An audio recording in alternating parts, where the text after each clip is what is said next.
What's going on, everybody? It's Pop Culture Plug, and today we are back with some TV content. We're going to be talking about my 10 favorite TV shows of all time, what I think are the 10 best TV shows of all time, things like initial entertainment value, replay value, how much a piece from one of these franchises might have touched me on a personal level, and maybe how influential I think they were as we look back on them. We're going to do kind of a loose ranking system with these, so don't necessarily take 10 through 4 as verbatim how I have them ranked. However, my last three I will do in order as I think they are the best shows of all time. Now that we got it mapped out for what we're going to be doing, let's go ahead and get straight into it. By the way, there will be spoilers throughout this, so if you have not seen the show, either turn it off or suck it up. So, the piece that made me want to do this whole list was Squid Games. I recently watched the third season of it, and it dawned on me that this is one of the 10 best shows of all time. It is a South Korean show on Netflix, and the premise is people down on their luck, in need of money, are approached by a mysterious group of masked figures, taken to a compound, only to find out that they will be competing in a series of children's games, and losing in these games has a consequence of death. The more people that die, the more money is put into a pot. They are allowed to choose if they would like to continue playing or stop. They almost always choose to continue playing. There's inner fighting in it all, and the person left standing at the end takes all the money. The combination of the childlike games that these people are playing mixed with the grotesque way that almost all of them meet their end is, I think, a step up from things like Battle Royale and Hunger Games, which I am also a fan of. It really gives a glimpse into human fight or flight and the type of things that we'll be willing to do not only to survive, but some of the things that people would be willing to do out of greed. It's about the wickedness of man and the primal urges and instincts of man that will take over in a setting where it's life or death. Being that this is the most modern piece on the list, I didn't want to be prisoner of the moment or hyperbolic with its placement, but I have come to the conclusion that it is a top 10 show of all time and thus deserves a spot on the list. Moving straight forward, you're going to notice that most of the shows on my list are crime dramas. Those are the type of things that I am into, the gritty nature of it. But this one, while having to do with crime, is not a traditional crime drama. It's more of a reality show, and this is the dawn of reality TV with this one. Give me Cops. Bad Boys, what you want? Come on, man. For those of you that are a bit younger and don't really understand life pre-internet, pre-social media, Cops was a glimpse into many different facets of crime, and not only just urban life, but trailer trash. You know, you would see people getting DUIs, you would see domestic violence, you would see murders, you would see prostitution stings, attempted robberies, you name it. And it was a glimpse for people who maybe were not familiar with these sorts of environments to get to see that, and people would get arrested.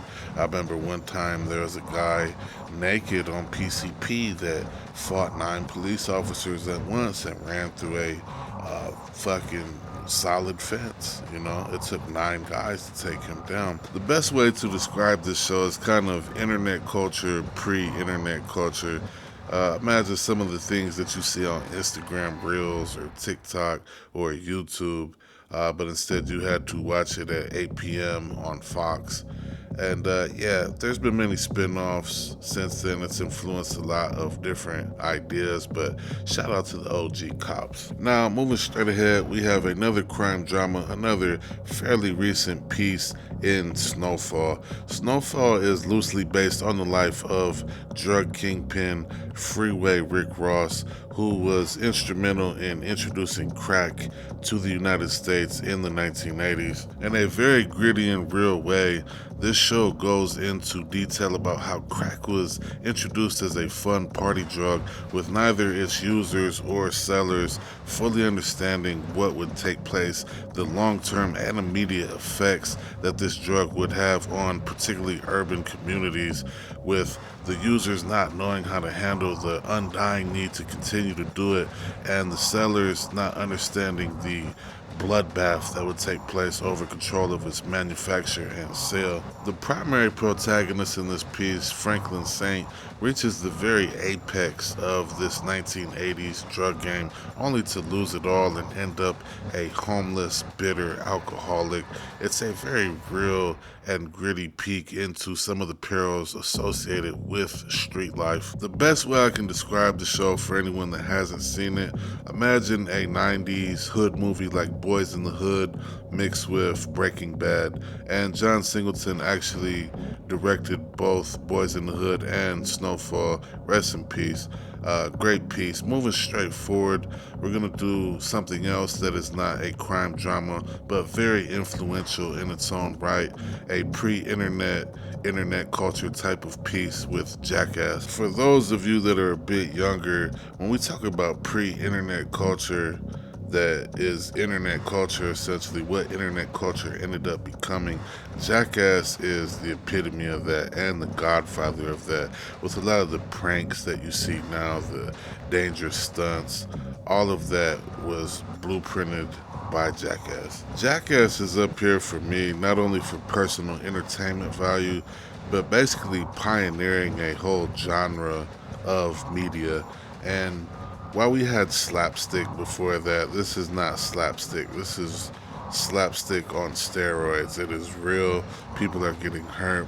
People's lives are in danger at all times during the filming of any sort of piece in this universe. We put the movies aside. I almost look at the TV aspect of Jackass as a Jackass universe, if you will, with Viva La Bam and Bam's Unholy Union, Wild Boys, things like that. And just a great memory from my childhood and beyond, and very influential and groundbreaking. Had to make my list. Moving straight forward, we're going to go to another crime drama with Peaky Blinders. Peaky Blinders is set in early 20th century England and based around our primary protagonist, Thomas Shelby, who is the leader of the Peaky Blinders. They engage in murder, racketeering, robbery, prostitution, illegal horse betting, you name it. The show has many losses on Thomas's side and details the never-ending wave of other groups that would like to take him and the Peaky Blinders position, but ultimately always seem to fall up short, with Thomas always figuring out how to outwit them in the end. He grows and grows in power, and towards the end of the series ends up even rubbing elbows with some political figures. Not always a fan of period pieces, but this one is so well done, and the action is so good, the acting is so good, that it is a borderline Mount Rushmore sort of piece for me. The only thing off the top of my head that I can compare it to is a slightly more modern Gangs of New York, if you're familiar with that movie at all. If not, go check it out. But yeah, a great crime drama, if that's your thing. We're getting to the creme de la creme here now, and my next selection is Boardwalk Empire. This is the most underrated TV show of all time. You have not only Enoch Thompson, who is based on a real figure from 1900s Atlantic City, who is engaged in all sorts of crime and dirty politics. It details everything that that guy was up to. But you also have historical figures like Al Capone, Meyer Lansky, and Lucky Luciano, who were instrumental in shaping La Cosa Nostra, or the modern mafia as we know it today. Lucky Luciano and his gang ultimately end up taking out Salvatore Maranzano, who is known as the boss of bosses, because they decided that no one man should rule over everything, and instead every city and every family in that city should have its own boss and underlying structure that abided by the same rules. And anywhere you went where La Cosa Nostra was a factor, you would be greeted with open arms, and you would discuss things in a gentlemanly manner before acting violently, and they called this the Commission. It is a bit of a one-of-one piece, but If you enjoy mafia type movies, it's similar to something like a Goodfellas, just something that would predate Goodfellas as it was set in the 1920s and 30s. And Martin Scorsese was actually a part of the first season of this, so you can see where that similarity might come from. Now, moving forward, we're going to go to my Mount Rushmore of TV shows. And as most of these have been crime dramas, we have seen some different things. This is the last piece that will not be a crime drama, and it's the most unique, I would say, out of all of them, being it's the only one that is a cartoon. Give me South Park. South Park is the best cartoon of all time for kids, adults, whatever, you name it. Coming out in 1997 when I was just a youth, just a young buck, this show took things that shows like Beavis and Butthead and The Simpsons did before it and just blew it out of the water with the level that they were willing to go to and the topics that they were willing to cover and the real nature of the way that they express their opinion. The show still runs to this day, almost 30 years later, and has had movies and even Broadway plays spin off of it. Incredibly influential as well. I think later shows like Rick and Morty were influenced by this.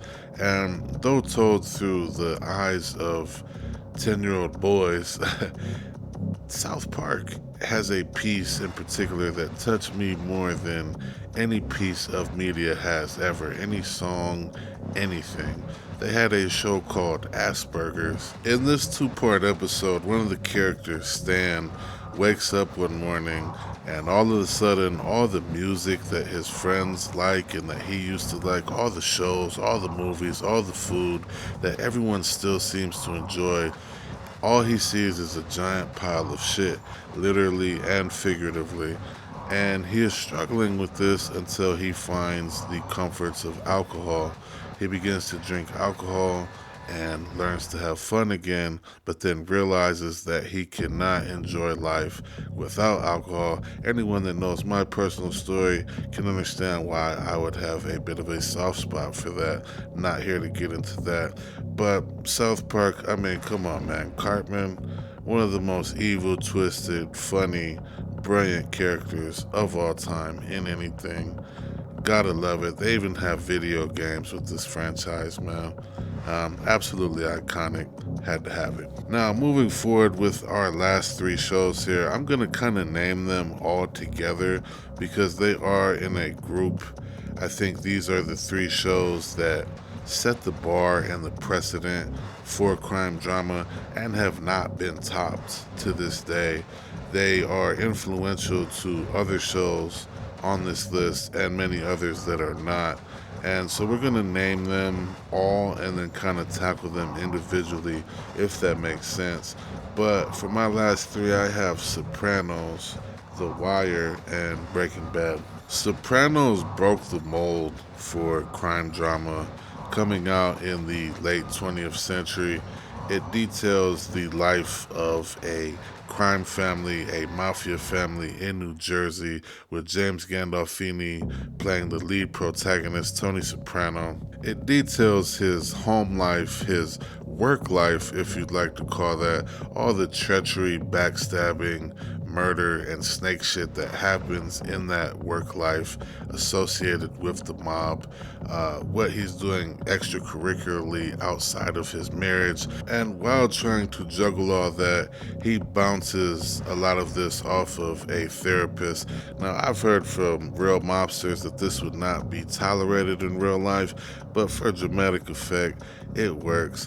One of the best mafia pieces of all time, one of the best crime dramas of all time, and has a very controversial ending, maybe the most controversial ending in the history of any type of TV show, where it appears that Tony is going to be assassinated while out to dinner with his family, but the screen just fades to black before we actually get to know what happens, and the creator would not spill the beans.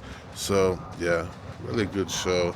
Now to move on to The Wire, which is the second best TV show of all time. The Wire takes place in late 90s to mid 2000s Baltimore, and not only depicts the rivaling gangs vying for control of the drug trade, but also the cops tasked with combating these aforementioned criminals. The creator of the show, David Simon, was actually a journalist for the Baltimore Sun before he created this show, and spent a lot of time with the homicide unit of Baltimore, giving him some great context to put a realistic look and lens on this particular piece.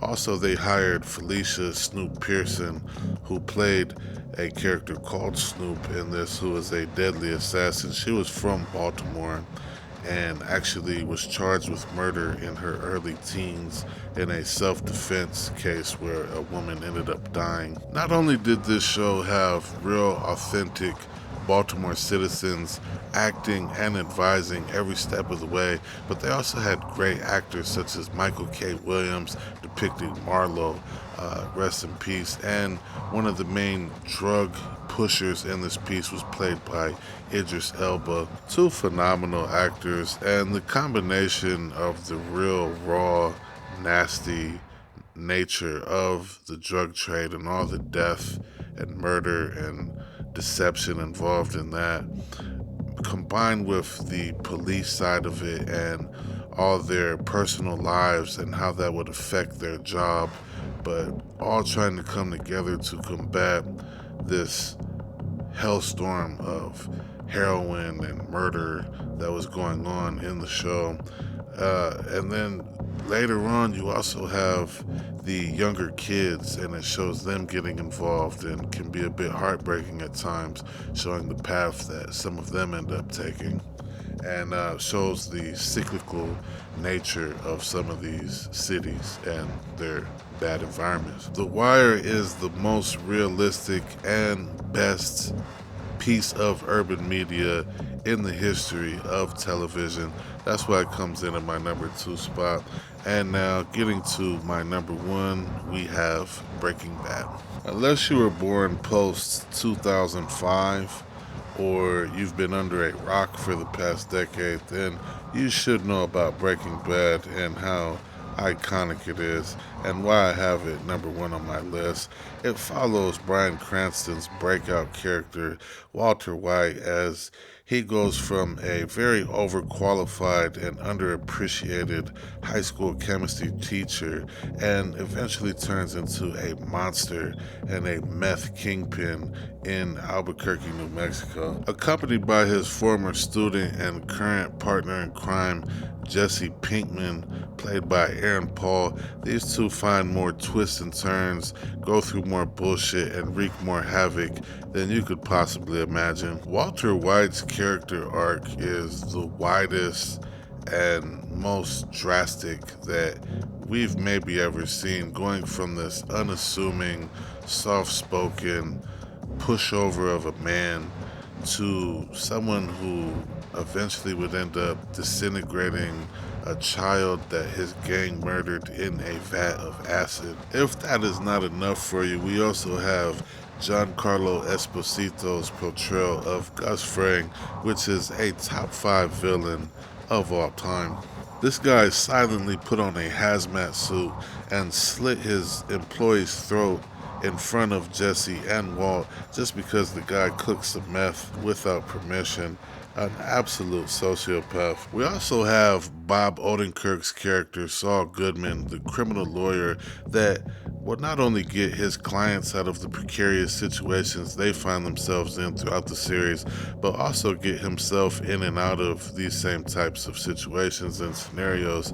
The combination of characters, writing, acting, story building, and gritty violence is what puts this show over the top for me and makes it the best of all time. They also have a spin-off prequel called Better Call Saul, so if you enjoy that, you'll enjoy the totality of this universe. There is also a movie that depicts what happens to Jesse Pinkman immediately following the events of Breaking Bad. I believe that is called El Camino. But yeah, that is my list. We did not see things like Lost. We did not see shows like Mad Men, Seinfeld, uh, Big Bang Theory. Just not my thing.